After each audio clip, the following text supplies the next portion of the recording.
Ini cara PDIP untuk menggebrak SBY bahwa AHY itu bukan apa-apa kalau dibandingkan dengan kandidat cawapres lain. Jangan sok menggurui maupun sok paling besar dan kuat.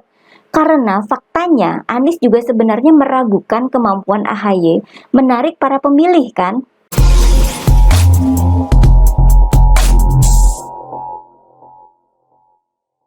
Halo guys, kembali bersama saya Nina Nor. Kita akan mengulik dunia politik dengan awas, waras, dan cerdas. SBY ini gaya berpolitiknya memang begitu ya.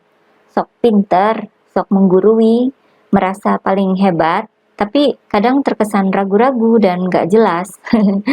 SBY berusaha menarik ulur dalam menentukan dukungannya di dalam Pilpres. Seperti dalam Pilpres 2019. Demokrat tidak ikut dalam mendeklarasikan pasangan Prabowo Sandi waktu itu. Bahkan sebelumnya, hubungan Demokrat dengan Gerindra sempat memanas karena isu Jenderal Kardus yang disuarakan politikus Demokrat, Andi Arief. Namun akhirnya setelah deklarasi pasangan Prabowo Sandi, baru Demokrat memutuskan untuk masuk dalam koalisi partai kubu Prabowo. Tentu saja masalah sebenarnya terletak pada tidak jadinya AHY terpilih jadi cawapres Prabowo waktu itu. Padahal sebelumnya ketika bertemu dengan SBY, Prabowo sempat membuka peluang AHY jadi cawapresnya. Namun akhirnya yang jadi cawapres adalah Sandiaga Uno. Kurangnya totalitas Demokrat mendukung pasangan Prabowo Sandi makin terlihat. Ketika SBY yang waktu itu masih menjabat sebagai Ketua Umum Demokrat meminta para kadernya untuk fokus memenangkan Pileg 2019 dan tidak menyinggung soal dukungan terhadap Prabowo Sandi. Pengamat politik waktu itu menyebut bahwa Demokrat menunjukkan sikap ego yang tinggi karena merasa sebagai partai besar yang ketua umumnya pernah jadi presiden selama 2 periode. Sehingga Demokrat tidak bersikap sebagai partai bagian dari koalisi. Padahal posisi Demokrat saat itu hanyalah sebagai partai menengah ke bawah. Fakta dan analisa tadi masih bisa dipakai untuk melihat kelakuan Demokrat pada masa kini. Demokrat dan SBY ya, karena memang nggak berubah. Tujuan Demokrat tetap satu itu ya, agar AHY masuk dalam kontestasi Pilpres 2024. Egonya sangat tinggi, tidak mau mendidik AHY dari level rendah dulu, misalnya jadi wali kota dulu seperti Gibran, anak Presiden Jokowi.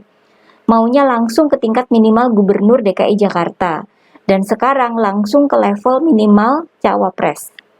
Pengalaman kerjanya apa? Masa pengalaman ikut Pilgub DKI Jakarta? Ketika PDIP menyebut nama AHY sebagai salah satu kandidat Cawapres Ganjar Pranowo, Demokrat pun menyambutnya dengan positif. Karena saat itu di koalisi mereka sendiri, koalisi pengusung Anies, masih belum ada kejelasan soal AHY. Tentu maunya Demokrat kan AHY ini jadi cawapresnya Anies. Namun Anies nampaknya enggan. Kalau Anies memang mau, dari kemarin-kemarin kan sudah deklarasi. Kenyataannya kan enggak. Proses penentuan cawapres itu berlarut-larut. Apalagi sesudah nama andalan yang dianggap bakal diterima ketiga partai koalisi, yakni Mahfud MD dengan tegas menolak tawaran kubu Anies. Ya balik lagi ke titik nol, dari penolakan Mahfud hingga sekarang, tetap saja nama AHY nggak disebut. Maka kedekatan dengan PDIP dipakai Demokrat untuk menggertak Anies. Bahkan keluar cerita, mimpi SBY satu gerbong dengan Ibu Mega dan Pak Jokowi. Seakan SBY sudah sangat condong untuk pindah ke koalisi pendukung Ganjar Pranowo. Tentu saja ini merupakan narasi semu. Sekedar caper ya, cari perhatian publik aja. Sinar terang buat AHY mulai kelihatan ketika tim Anies menyatakan sudah menentukan satu nama cawapres dan bakal diumumkan oleh Anies sesudah pulang dari ibadah haji. SBY sepertinya perlu memberikan jaminan bahwa Demokrat tetap berada di koalisi, walaupun sebelumnya sudah ada cerita mimpi itu. Beredarlah berita bahwa SBY menulis buku yang berjudul Pilpres 2024 dan Cawe-Cawe Presiden Jokowi, The President Can Do No Wrong. Katanya buku berisi 24 halaman itu untuk kalangan sendiri, para kader Demokrat, untuk pembelajaran kepemimpinan. Kalau untuk belajar kepemimpinan, mengapa SBY tidak menulis tentang dirinya sendiri ya? gimana dia mencapai jabatan presiden, gimana cara dia bisa menghasilkan lagu sampai beberapa album, kenapa SBY bebaskan pengedar narkoba Corby ke Australia yang dulu sempat dikecam oleh PKS ya, dan lain sebagainya. Kenapa mesti menjadikan Presiden Jokowi sebagai objeknya? Isi buku itu sendiri seperti menaikkan pamor SBY dan merendahkan Presiden Jokowi. Karena isinya itu SBY sok ngajarin Presiden Jokowi. Hampir sama dengan berbagai tuduhan yang dilempar oleh Denny Indrayana. Misalnya tentang isu penjagalan Anies jadi capres. SBY ngajarin agar Presiden Jokowi ini tidak mencari-cari kesalahan Anies hingga ditetapkan jadi tersangka. Lalu SBY juga sok mengingatkan agar Presiden Jokowi tidak menggunakan fasilitas negara untuk mendukung capres tertentu. Lalu soal peninjauan kembali atau PK yang diajukan Muldoko terhadap putusan MA terkait KLB Deli Serdang. Menurut SBY, PK itu harusnya tidak dapat dimenangkan oleh Muldoko. Lah ini kan serupa dengan poin-poin yang dilempar oleh Denny Indrayana kan, yang sekarang kena tuduhan menyebarkan hoaks. Belajar kepemimpinannya dari mana?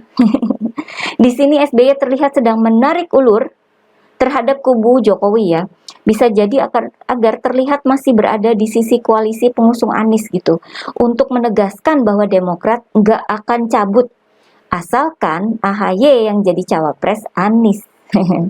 Loh kan memang tujuan utamanya itu. Ya nggak apa-apa kelihatan pelin-pelan. Sebelumnya mimpi satu gerbong dengan Pak Jokowi, tapi sekarang ya menyerang Jokowi lagi. Walaupun sampai disebut Partai P3 bahwa SBY kayak ketularan Denny Indrayana gitu ya. Walaupun rekam jejaknya juga pernah menunjukkan cawe-cawe, ya nggak apa-apa. Sementara media dipenuhi dengan berita soal buku SBY, dari pihak Presiden Jokowi sendiri tidak ada tanggapan sama sekali. Ya buat apa ditanggapi? Kan dianggap sudah kayak pelemparan isu seperti halnya Denny Indrayana. Nggak level buat ditanggapi. Namun saya melihat bahwa sepertinya dari pihak PDIP ingin melempar sentilan kepada SBY. Karena pertemuan Puan dan AHY kan memang berawal dari PDIP yang menyebut bahwa AHY masuk dalam kandidat cawapres Ganjar Pranowo. Sentilan halus tapi menohok ini ya, yakni ketika Sekjen PDIP Hasto Kristianto menyebut Ridwan Kamil sebagai bakal cawapres Ganjar Pranowo. Ini disampaikan pada momen groundbreaking pembangunan Monumen Plaza Bung Karno di Bandung pada hari Rabu kemarin ya, tanggal 28.